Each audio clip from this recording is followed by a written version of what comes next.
Hallo und herzlich willkommen zu einem neuen Video hier auf meinem Kanal, hier bei ComMike. Heute in diesem Video möchte ich euch mitnehmen und zeigen, wie ich dort drüben einen neuen Parkplatz baue und den Hang mit einer neuen Gabionwand abfange. Und zwar genauso, wie ich es hier schon mal getan habe. Diese Wand steht schon seit vielen Jahren, genauso soll es da drüben auch viele Jahre halten. Und wenn ihr wissen wollt, wie ihr euch selber ganz einfach einen Parkplatz bauen könnt und eine Gabionwand aufbauen könnt, dann bleibt dran, denn genau darum geht es in diesem Video. Den Hang, den ihr hinter mir seht, den haben wir abgegraben, um mehr Platz für eine Parkfläche zu bekommen. Damit die Erde nicht nachrutscht, habe ich hier eine Gabionmauer aufgebaut. Die Körbe haben eine Breite von 1 Meter, sind 50 cm tief und 50 cm hoch. Es gibt kein festes Fundament, das Ganze ist in Kies gebettet und es hält seit vielen Jahren wirklich stabil und einwandfrei. Eine ähnliche Konstruktion habe ich ja hier gebaut mit meiner knapp 30-40 Meter langen Gabionmauer. Die seht ihr hier. Auch diese Mauer steht wie am ersten Tag. Rund 800 Kilo wiegt ein solcher Korb, insgesamt befüllt mit Granitstein. Da bewegt sich gar nichts mehr. Genau das Gleiche möchte ich auch hier drüben bauen, denn hier sollen Stellflächen entstehen. Und der Hang muss dafür abgefangen werden. Ihr seht es hier, ich habe das Ganze schon ein wenig begradigt. Hier sollen diese neuen Körbe draufgestellt werden, damit mir der Hang nicht nachrutscht. Die Körbe müssen stabilisiert werden mit den richtigen Steinen. Der LKW mit den Granitsteinen, der war auch schon da gewesen. Diese Teile hier, das was ihr hier seht, ja, 6 Tonnen an Stein, werden natürlich in die Gabion eingebaut. Ein bisschen Frostschutz habe ich auch noch übrig. Und das Spannende an diesem Projekt, wenn dann der Parkplatz mal fertig ist, ist auch der Ausbau bzw. die Entfernung dieser Wurzel. Dieser Baum, diese Linde, ist schon seit 2 Jahren gefällt worden, weil er regelmäßig Äste verloren hat, immer auf die Straße drauf, teilweise mit Verletzungen. Dann durfte er endlich entfernt werden, aber die Wurzel, die möchte einfach nicht verrotten, die möchte einfach nicht weggehen. Da bin ich noch am Überlegen, wie ich das Teil rausbekomme. Wenn ihr eine Idee habt für mich, schreibt sie gern jetzt schon mal in die Kommentarspalte hinein. Ich bin dankbar für jeden Vorschlag.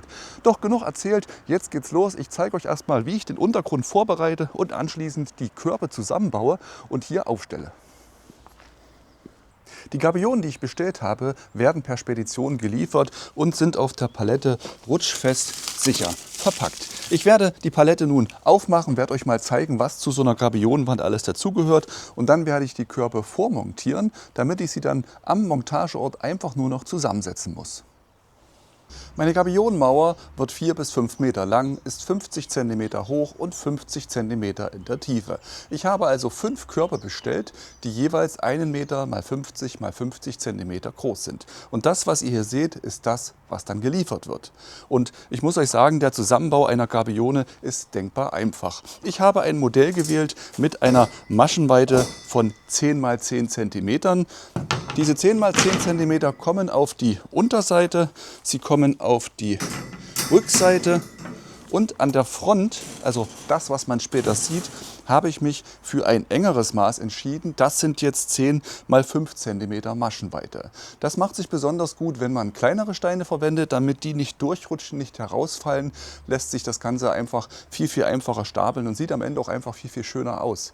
Und der Zusammenbau ist nun auch denkbar einfach. Ihr habt diese Gitter, legt sie euch am besten irgendwo auf dem flachen Bereich auf, und dann habe ich hier ein Modell mit diesen Spiralen. Die werden in ausreichender Menge dazu geliefert. Und alles, was ihr tun müsst, ist, diese Gitter mit diesen Spiralen zu verbinden, indem ihr die Spiralen einfach nur in die Gitter eindreht. Am besten geht das, finde ich, wenn man sie sich auch kant hinstellt und dann einfach von oben nach unten die Spiralen einfädelt.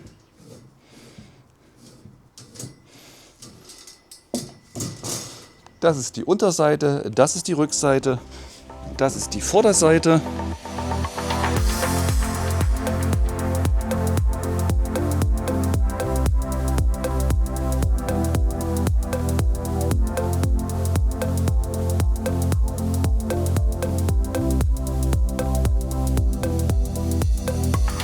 Achtet beim Einfädeln darauf, dass ihr keine Öffnung auslasst und wirklich jede Öffnung mitnimmt. Grundsätzlich ist die Gabione jetzt hier schon fast fertig. Nun fehlen noch die seitlichen Trenner. Dieses Stück der Gabione werde ich ganz rechts positionieren. Das heißt, rechts außen brauche ich auf jeden Fall ein Trenngitter, dieses hier. Das wird dann auch einfach hier reingesetzt bzw. davor gesetzt und mit den kleineren Spiralen befestigt.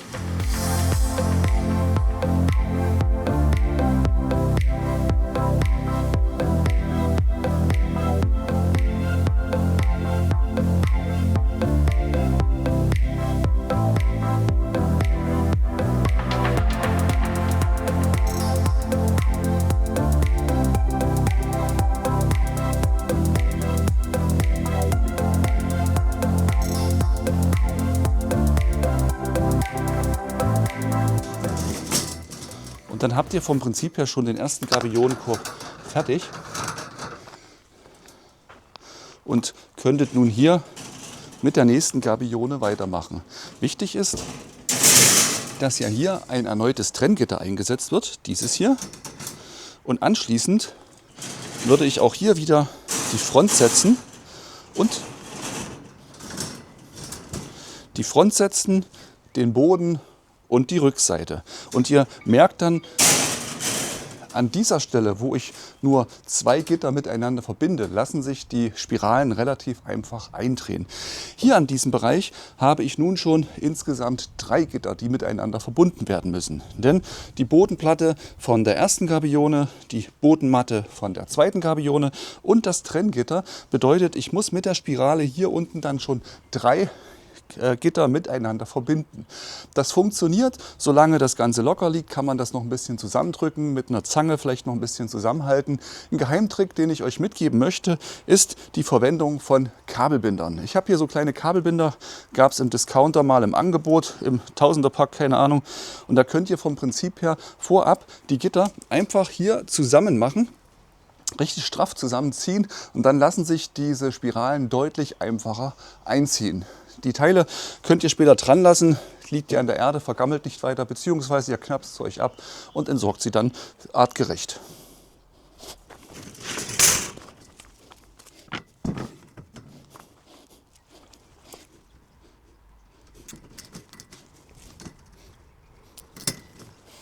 Auf diese Weise habe ich jetzt die unteren Matten miteinander verbunden. Vorne noch die Front.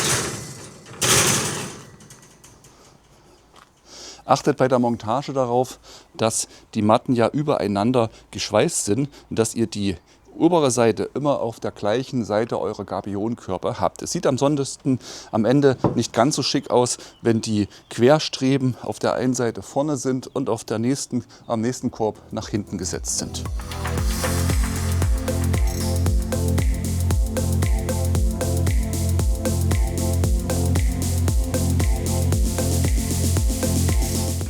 Auf diese Weise habe ich jetzt praktisch schon 2 Körper miteinander verbunden.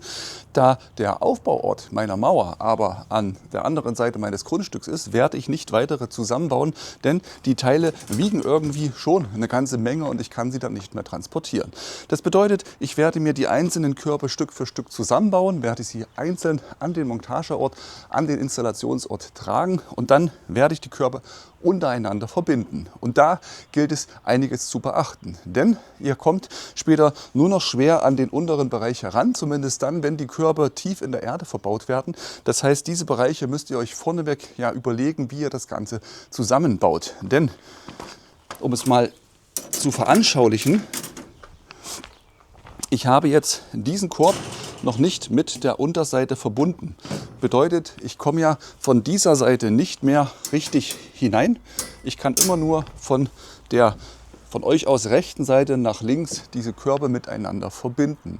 Das bedeutet, wenn der letzte Korb dann hier vor einer Mauer zum Beispiel endet, vor einer Erhöhung endet, wo ich dann mit dieser Spirale nicht mehr an den Korb herankomme, funktioniert das Ganze leider nicht. Macht euch da vorneweg einfach mal 5 Minuten Gedanken drüber, bevor ihr merkt, ihr seid mitten auf der Baustelle, irgendwas geht nicht zusammen und ihr fangt an, die Körbe wieder auseinanderzubauen und neu zu montieren. Funktioniert, macht aber einfach zusätzliche Arbeit. Ich habe meine 4 Körbe miteinander verbunden und in der Flucht hinten am Hang ausgerichtet. Nun fehlt mir noch die Nivellierung, sowohl in der Länge als auch in der Breite. Grundsätzlich passt das Ganze schon sehr gut, aber hier an dieser Stelle muss ich das Ganze noch ein wenig anheben. Hinten kann es so bleiben und hier müsste ich noch ein bisschen in den Hang nach hinten schieben. Die Mauer sollte ein kleines Gefälle in den Hang hinein haben, um die Last besser abtragen zu können. Um das nun zu machen und um es mir einfach zu machen, verwende ich ganz normalen Verlegekies, Verlegesplit, den ich mir an den Auflagepunkten einstreue. Und anschließend kann ich mir den Korb komplett ausrichten, bis er gerade ist.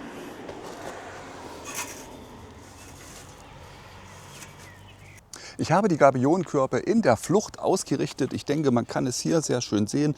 Auch die Waage, sowohl in der Länge als auch in der Breite, ist nun absolut perfekt. Der nächste Schritt, der kommt, ist der Einbau der Steine. Zuvor werde ich aber die Deckel schon mal auf der Rückseite montieren, dass sie einfach da sind, dass ich sie nicht verliere in irgendeiner Form. Und dann kommt ja der eigentlich spannende Teil, und zwar der Einbau der Steine. Ihr seht, wir haben hier eine schöne Lieferung bekommen. Diese Steine werden dann dort in die Körbe akkurat eingestapelt. Man könnte sie auch einfach reinschmeißen, aber es soll auch schick aussehen. Deswegen kommen hier die Tetris-Skills zum Tragen. Also wer Tetris geliebt hat, der hat hier sein Bonuslevel. Bin gespannt, wie lange wir brauchen werden.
Zwei Tage haben wir gebraucht, diese Gabionenmauer aufzustellen und mit den Steinen zu befüllen.